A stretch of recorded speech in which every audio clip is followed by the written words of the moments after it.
Hey there. Whoa. Gosh, loud. All right, so I'm going to talk about fonts, and I'm really excited. And what could be nerdier? What could be nerdier than fonts? But so hopefully you'll learn some new things tonight and see things that you haven't seen with fonts before. So one of the things people often talk to me about is they see signs that are mine that I've made in the school, and they say, "What is it about your signs? I always recognize them." Or they might see a slideshow that somebody has made, and they'll say, "Oh, I saw your slides in class today, and I knew it was something that you did." And I think what they're often talking about is the fonts. So that's what we're going to talk about tonight. So I guess I first got into fonts when I was a kid in 1986 in fourth grade. So they keep changing the lighting. This is good. We had this program called the Print Shop. And what was cool with the print shop is that you could make signs and banners and greeting cards, and you could use different fonts. And I always really liked this font here called Party, because I thought it looked cool.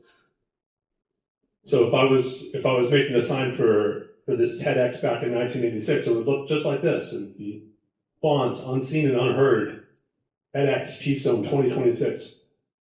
With the skull and crossbones, because pirates are cool. Arg. So then I saw this font called Casserole, and it reminded me of the party font from the print shop. And so I snapped it up, and it's a really cool font. You see, it's got like all these different scripts you can use, and it's got special characters like the heart that's perfect for 5 minutes of love. So that's why my slides look the way that they do. There's a great website. If you after this talk, if you discover that you're interested in fonts too, you can go to this site. It's called Fonts in Use. And you can type in a font. In this case, I typed in Davida, and you can see different places where the font has been used. So you see Davida has been used on a Ray Bradbury book. It's been used in a deck of cards and even on some ginger beer. Most fonts don't exist by themselves. Somebody's reinterpreted an older font. So Davida Bold here is what became Casserole. So often fonts, they kind of fade into the background, but sometimes they don't fade into the background. And that's what's interesting to talk about. So Keystone has a font. You may have noticed that all the letters around Keystone are always the same. And the font is called Astoria. Even at graduation, you can see the font Astoria in the big Keystone letters. And sometimes here at TEDx, but they're not here today. So Astoria, it's a British font designed by Alan Meeks. And at the top, you can see Astoria Roman. And like I said, fonts are often inspired by other fonts. So below is Gil Sans, which is a font from the early 20th century, like 1920-ish. And the Astoria is based on that. And you can see they're pretty similar. So yeah, fonts don't talk, but fonts have voices. You can see it here. And then in this sentence, right, report to the high school office immediately in a bunch of different fonts. So you can ask yourself, like, which font feels the most official? Which font is friendly? Which font just looks ridiculous? Which one might make you go to the high school office? Does anybody know what the top font is? Yes, the top one is Comic Sans. So every talk about fonts always talks about Comic Sans, and I'm here to tell you that Comic Sans is not a bad font.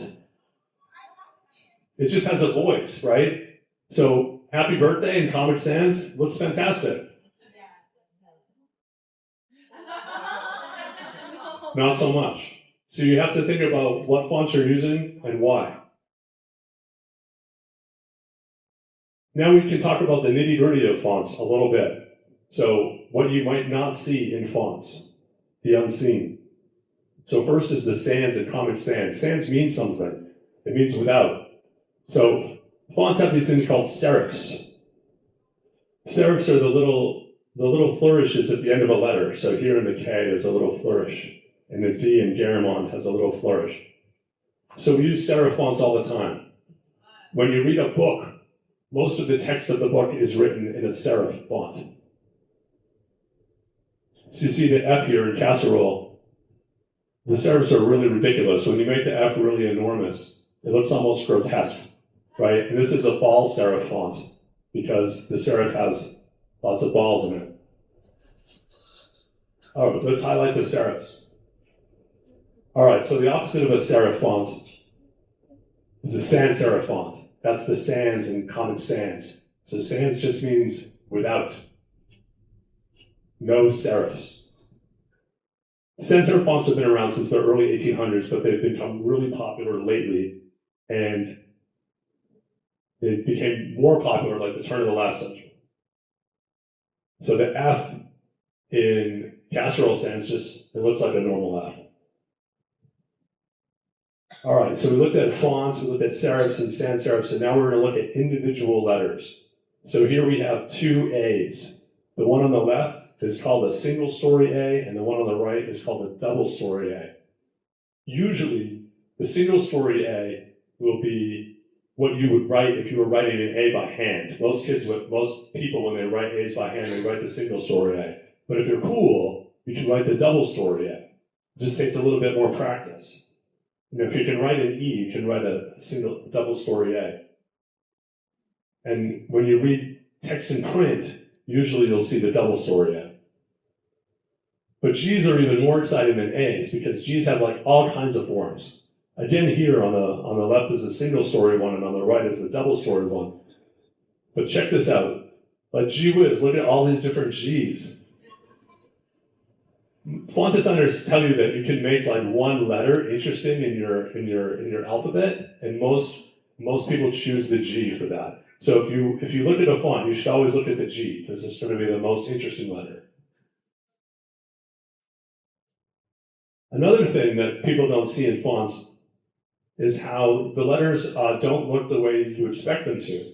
So for example here, the C and the T look like they're the same height, but when we look at rounded shapes, we see height differently. So the C is actually quite a bit taller than the T. Similarly with symmetry, when we look at fonts, we think that letters are symmetrical, but again, they're not. This goes back to the way that we used to write letters with a script, and the right-hand side of the A is going to be heavier than the left-hand side. So that blue A is awry because it's flipped over. This slide didn't turn out as well as I wanted to, but you can see I flipped the A over, and you can see that it doesn't match up. You can see it more in a font like Dido, where there's a heavy weight on the right hand side. So if we flip that A, it just looks wrong now. So that was really it. That was sort of my talk about fonts. But then I was inspired by Nick Daniel at the TEDx exhibition, as he talked about how unseen and unheard can mean more than just like simple fonts. It can be about how people are not included. So I thought, okay, that applies to fonts too. Unseen and unheard applies everywhere. So I thought about this font company from the Netherlands called Type Effect, and they do a lot of work around trying to be inclusive. So one example that connects to unseen is their font Z. Now Z is a really cool font because you can do all sorts of interesting things with it. It's got a rounded version and it's got a condensed version. But what Type Effect has done with this font is they've made sure that you can actually read it. So a lot of people in the world have visual disabilities, and they've done extensive testing with Z to make sure that it is actually the most readable font of any font ever tested. And a lot of people thought that sans serif fonts were harder to read, but it turns out that they're easier to read. So they've done all sorts of studies with Z to make sure that that is the case. Also, Z is available in many different scripts, so not just in Latin. This is an example of, think, Greek, and then this is an example of a Georgian script.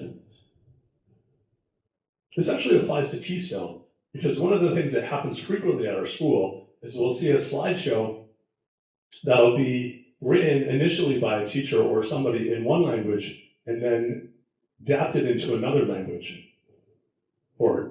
So written in English and then adapted in Chinese or vice versa. And what often happens is that one language is done very, very well and the other language is kind of tacked on. And then you make the slides look not as good as they should.